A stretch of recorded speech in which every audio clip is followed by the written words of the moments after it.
Good afternoon. My name is David Light. I'm the COO of the American AIVA Association, and I'm honored to have Felicia Janovich from Live IV Hydration, based out of Omaha, Nebraska, on this webinar today. And we're going to have a nice conversation about the herself, and what kind of her experience has been with the IV world, as a nurse, and she'll give a chance to give her background and also just learn a little bit more about her as a leader, a female leader that's done incredibly well in this space, and give her an opportunity to kind of tell her story. So let me kind of start with, let me pause there and let you kind of start with just tell us a little bit about what got you to where you are, including your clinical background and experiences that propelled you into the entrepreneurial world of IV hydration.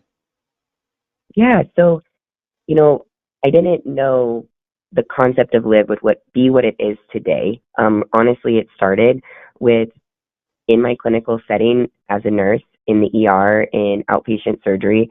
I recognized that I wasn't able to, help as many clients the way I felt like they needed. And when I say that, the system is great at helping the sick and it's great at, triage. And when you have clients that are using the same doors for trauma, for allergic reactions, for shortness of breath and heart attacks, as you are stomach flu, heat exhaustion, migraines, both of those patients living their own parallels are going to tell the nurse that they're 10 out of 10. As a nurse, I'm taught and I believe that everyone's pain is what they say they are. I can't justify that, even though I see, an amputee in a car accident next door. That's a 10 compared to a migraine. That is not my role and that's not my right. And both clients, in my opinion, deserve, the same affection and attention as 10 out of 10. Our system isn't built for that. So what I recognized is, we are, as a hospital system, needed for these traumas and for these, allergic reactions and these, sick people. However, where could we be better at on the other end? How can I help not only the system not have, the overflow and people waiting for 4 hours, giving them that place to go. And that was really how Live developed, was wanting to give people the availability to go in and say, I woke up this morning and I'm starting to see some halos. And usually by the end of the day, I end up with a terrible migraine and throwing up. If you did that to an ER, they would be like, all right, call me after 3 days in the fetal position and we'll get you some fluids. Right, That right. patient's quality of life and 10 out of 10 matter. I wanted that person to get their day back. I wanted them not to miss softball. I didn't want them to miss their kids, recital. It was so important to me to giving them access. And that's where it all started, was just giving people their quality of life back and allowing them to say, I see that this is going to lead down a path, but you can't get help in that way. You can't call your doctor and say, I think I'm going to be sick next week. What should I do? They're Right. going to probably say, drink a lot of fluid and try some exercise. It's just, I wanted them to have that type of care as well. And I felt like it was missing in our healthcare system. So, it really Yeah. didn't start out as where a lot of people jump into super alternative. I think there's room for all of it and it's all needed. And so that's really like Liv's passion, is just making sure that this type of care is available to them, because it is a need and it really does help the community. It helps the healthcare system. It helps the client. And that's really what we focus on.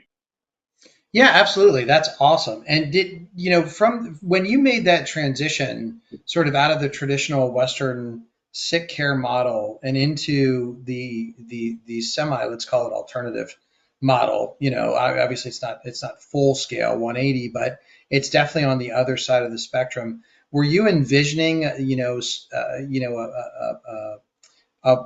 call it a wellness establishment that dealt with as much proactive health decisions as it did, reactive to symptom management issues? And was it, I guess, twofold question. Number one, is that kind of what you envisioned in the initial sort of brick and mortar mentality that you had? And then number two, Was it only isolated to IV hydration therapy, or did you have other methodologies and treatments and interactions in mind? Yeah, honestly, coming from my background and coming from, state university, I didn't necessarily say like I wasn't really expecting, I didn't know, I wasn't trained on nutrition. I wasn't trained Right, on right. really like just cellular health. And so that took a lot of autonomy, that took a lot of willingness to want to learn and have an open mind that, it isn't always disease and then treatment. There's something before disease. And Hmm. there's just so much that as a healthcare clinical and in the masses, you're there, you go into nursing because you want to help those that are sick. Like that was honestly my mentality. It wasn't even a concept of like, how do I keep people from being sick? How do I coach them? And how do I help lead them to not get sick? Right, So once I right. start realizing that, that's when my mind shift changed. And I don't think, I don't necessarily think it was bad the way I was trained, but it is something that my mind wasn't open to it. And I think that's kind of where we're at now is, you know, who is supposed to do that for us? And like, it isn't common sense. It truthfully isn't. It wasn't cellular health wasn't something that everyone just knows. It's not general knowledge that we're taught. And Yeah, so, whose responsibility is that? Who's trained? Who's equipped? Who's qualified? And who does the community going to trust to do it? I've seen what happens when we don't take care of ourselves, and that is scary, myself included. And, how much power we have individually, and really telling them, like, hey, you don't have to wait now. You don't have to wait till it's this bad, and you're right. only going to get these four pills that you can, only take those four migraine pills when it's terrible, because that's all you can get through insurance. We can try doing fluid every week or I'm sorry, every week, every month, like just staying hydrated and knowing that that is a pain point in their life that doesn't allow them to go to work, cost their family money, cost their family time and emotional well-being. So then they're Hmm. not, going active because they're scared that if I'm too active, I might be more dehydrated and I can't keep up with my fluids. So now they're not even living like a healthier lifestyle. They don't Right. even fully aware. So I think the mind shift at the very beginning was heat exhaustion, it was food poisoning, it was migraines, it was muscle spasms. It was really helping like, hey, we're having these recovery episodes that, once you get those fluids, your body will bounce back. And that's what you saw a lot in the ER. They just needed that bag of fluid to kind of overcompensate the depletion they were at. So that honestly was my mindset. But man, when I got into it and cellular health and detoxification and what amazing antioxidants our body is already equipped with, and that if you add more to it, how you can really feel like that was a passion and love I didn't even know was there.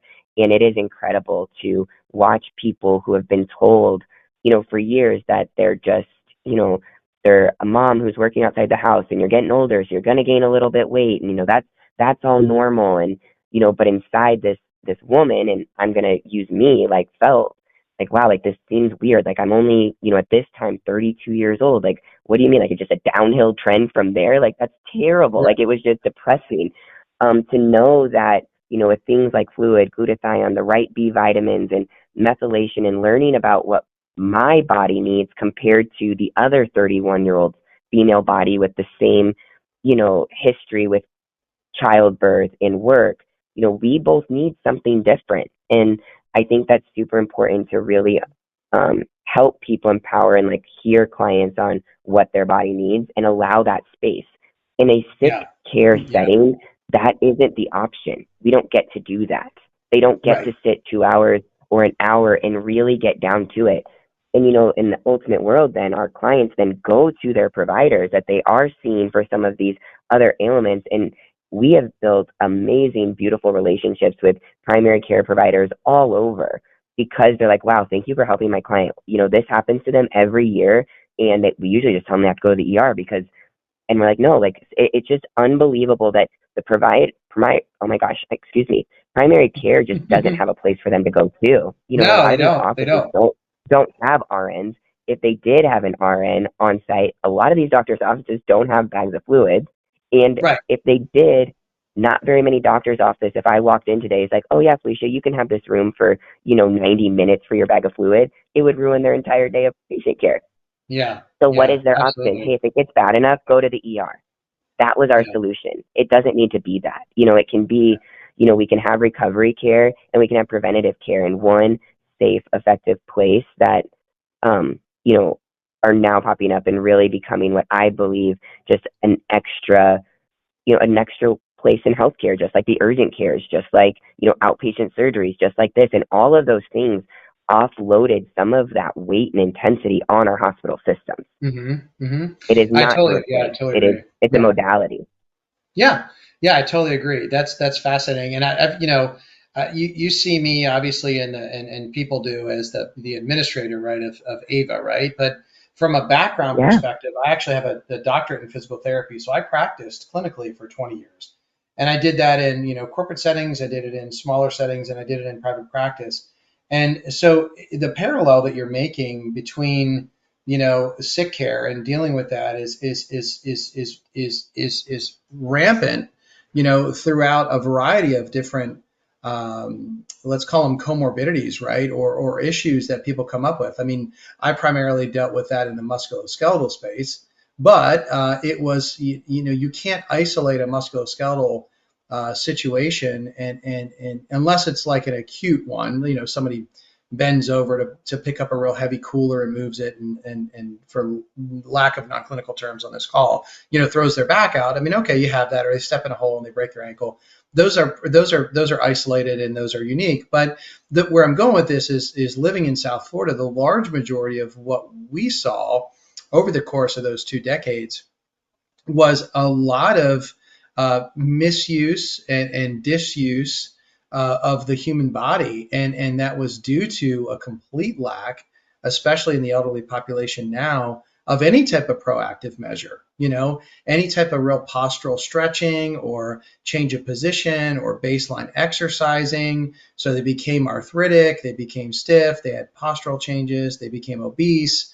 And then you get the different types of degenerative joint disease. And if you really dial that back, you can say, hey, look, if some effort was placed in a real strategic way over the course of time, you probably would be in a much better position than you are now and not need that knee replacement or hip replacement or have the falls that you have or be so deconditioned. So it does parallel and really resonate with me as a healthcare provider, by trade, in the same capacity. So I see what you're saying. It's not foreign, and it's not out of the box to think that way. It's a modality, that can help and should be able to help prevent recurring chronic type issues and try and break that negative spiral and that negative tailspin of it happening and then getting worse, and then happening more frequently and then getting worse, and happening more and more frequently and then getting worse, which is typically what we see,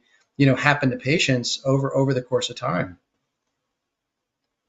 Yeah. I mean, that's exactly it. I think the hard part right now for, I think, IV industry as a whole is helping people understand like when to use it, how it's used, like where it is. When urgent care is first populated, that was a very foreign subject. Like, what do you mean you want me to go here? Like, I have a doctor. I need to wait to see them. Right.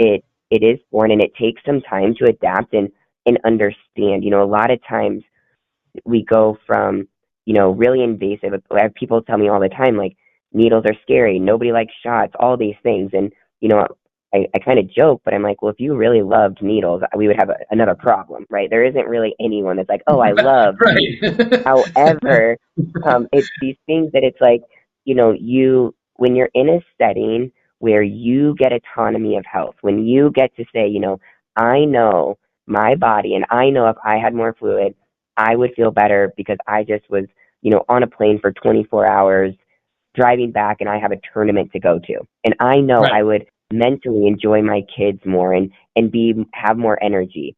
There's a difference when you're getting an injection or a treatment in that collaborator than you are when you go to the doctor's office and then they're like, yeah, we're going to need blood, we're going to need this, we're going to need this. There's an anxiety there. There's a different, it Right. was Right. unexpected. It was more like you were told to, not, you don't, a lot of people don't even feel comfortable in that situation to say, well, no, I don't want that right now, or I want to think about it. Most of the time Mm-hmm. they're like, hey, and they put their arm out and it just goes, right? Right. So Right.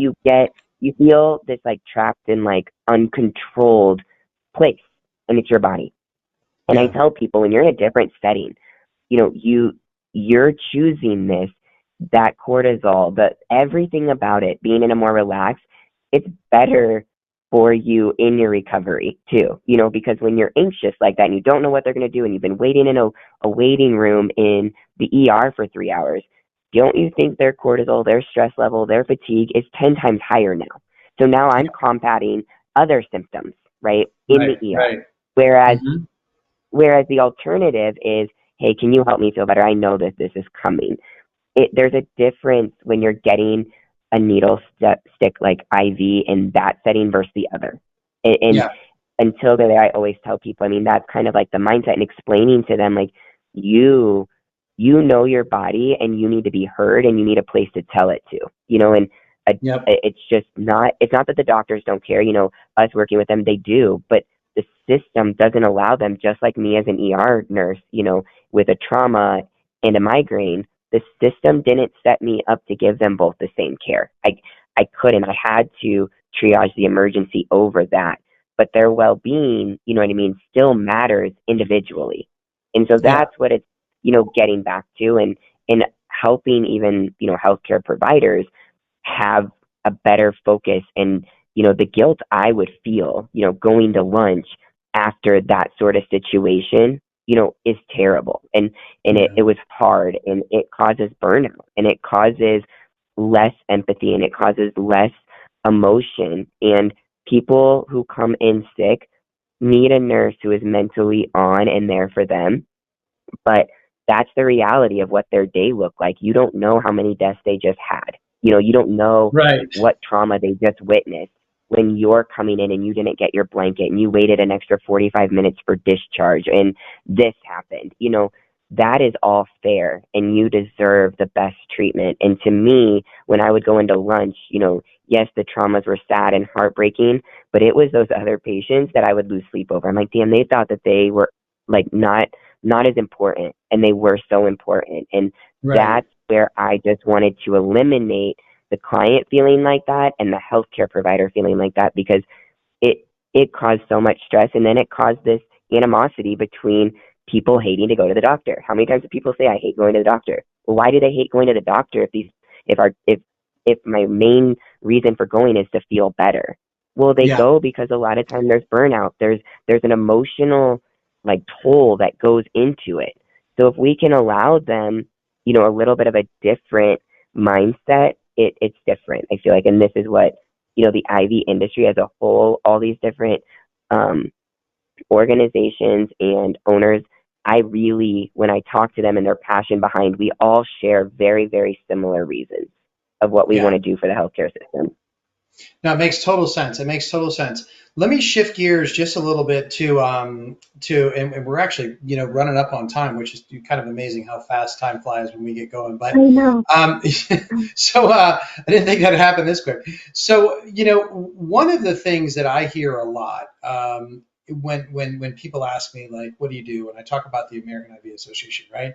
And they kind of look at me, and they're people. Let's call them the common people that are really unfamiliar with IV outside of the sick care model. And when they got their last one was when they went to the ER, right? I mean, people have Yep, that type of experience. So it does seem like there's an educational barrier there between like the common definitely. public and what's going on sort of in that, brick and mortar facility, or why is that nurse getting out of the car with an IV pole?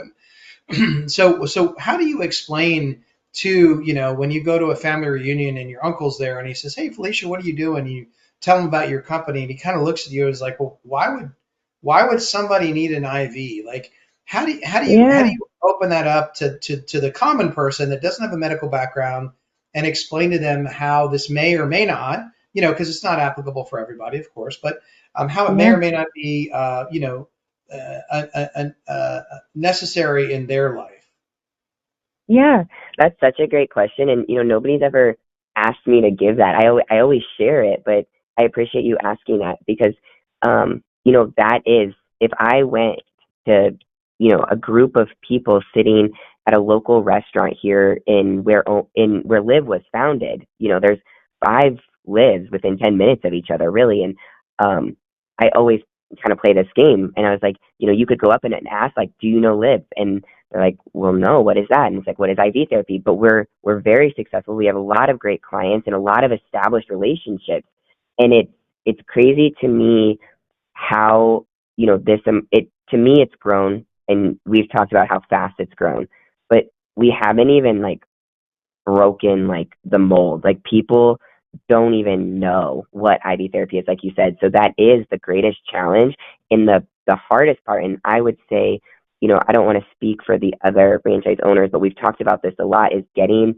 the stigma away from like a hangover bar. Like that Right. honestly is not where any of us go. Like that, if we're all honest and any of us have gone through that, most of us lay in our bed and sulk for a while. We're not getting up and going anywhere, right? Like we're like, Right. this is the end of it, and I'm never going to do this again. And we all give each other this pep talk, and then we move on. The people that are coming into us, really are having these recovery symptoms that they need, or preventative health because of family, or they know something about their body that they're trying to prevent. So what Gotcha. I would say, to my uncle and things like that is, you have to make it relatable. If I'm like, oh yeah, I have antioxidants and I detox my body from free radicals, I've lost them like instantly. Yep. They have no idea. Yes, that is my passion. I think it's the coolest thing, and it's so amazing what our bodies can do. But I have to relate to the person. So I will always start it with, have you ever had food poisoning? Oh my gosh, yeah, it was 4 days. And I was throwing up, and I go, yeah. And then how did you feel after you stopped? I was so tired. It took me like 2 weeks. Yeah, a simple treatment of IV fluids would have helped that cycle and help you get back to normal faster. Like, oh man, next time I'm going to remember that. Or have you ever Yeah, had that's a good. migraine? Yeah. Like, no, I never had a migraine. Never had a migraine. I'm like, well, I personally have suffered from them, and they are debilitating sometimes to the point that I'm in so much pain I can't sleep and I'm nauseous. And he's like, you know what? My, sister-in-law has that. I didn't know. Like, she always says she's had one, but I never really asked what it is. I was like, yeah. He's like, even sometimes she has to go to the ER for it. I'm like, exactly. She waits until it's bad enough. Places like the IV industry and places like Live can help bridge that gap. They still might end up in the ER in 3 days. Yeah, we're not there. Just like in urgent care, you might go to the urgent care and still end up in the ER. You might go to your doctor's Right. office and still end up in the ER. But it gives you an option, and it gives you accessibility to care, and it gives you, the opportunity to do something first before going, like having to wait. And Yep. that's what's important. So when I relate to them like that, that's where I stop it, and then sometimes they're like, oh, well, do you have any other things in there? I'm like, well, yeah, like, B vitamins are great and all these things, but ultimately rehydrating your body and helping you connect the why you would need us is first. You'll learn as you want to, and some people aren't open, they come for their migraines and that's it. And that's where you leave it. We don't want to press anything on them. We want to educate them. But again, finding a way to relate to them. I know that most people that are, members, we have so much passion, and we could talk until we're blue in the face, and it's exciting and overwhelming with like to other people. But you gotta Right. down it a little. You gotta back it up. You gotta back it up a Yeah. little bit, and Yeah. it's more important to connect and relate than to tell them all you know. You Yeah. can teach them a little bit each time and build that trust, because ultimately we need to build that trust. We need to tell them that these are healthcare professionals that are licensed in your state, that have been experienced IV insertions and trained in this. That is important to build trust in the industry. It's important to build trust in the industry that this isn't products getting bought, at Hy-Vee or your local pharmacy. These are products coming from giant FDA regulated places that ensure safety and third party testing. Getting that trust in there and relating, I think, is the biggest things we can do. But we gotta hold back some of our excitement because they don't know how to relate to that. No, You we'll know. lose them. We'll lose them on that for sure. But Yeah. I like the example you gave of, have you ever had food poisoning? That's number one, or a migraine. That's number two. And most of the time, people can relate to one or the other. I've Yeah. given Yeah. one before of like, what about, I've also started it with, well, you know what? It's not for, and it's not indicated for everyone. Like there are, in all Oh reality, yeah. there are a lot of people out there that never are going to need an IV proactively or reactively or anything, and they're perfectly healthy and perfectly in balance and homeostatic, and that's great. However, there are triggering events that dehydrate the body considerably, and when my wife got her first one was when she was going through chemotherapy. And it wasn't to combat, sort of, let's call it, the effects of chemotherapy. It was the fact that she was not herself. She was not normal. She was definitely dehydrated. She needed some supplements that weren't really corresponding well with her stomach, and she felt much better and much more energetic after a series of those, during the chemo treatment. So yeah, so it's when you can bring it back to an example that they can relate to, that's a really, really good idea. But yeah, I mean, Felicia, I think that might have been the quickest half hour we've spent on the phone together. But is there? So Yeah. we're kind of out of time here. Yeah. I had a whole list of other questions, and I'm like, I didn't get any of them. But that went really, really good. Do you have anything else to add as we kind of wrap up here? No, no, not. I think it was great and it was fun, and I appreciate you having me. Yeah, absolutely. And I look forward to doing it again.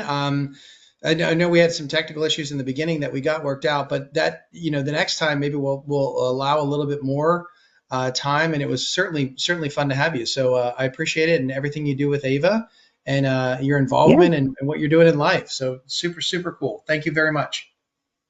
Awesome. Have a great day.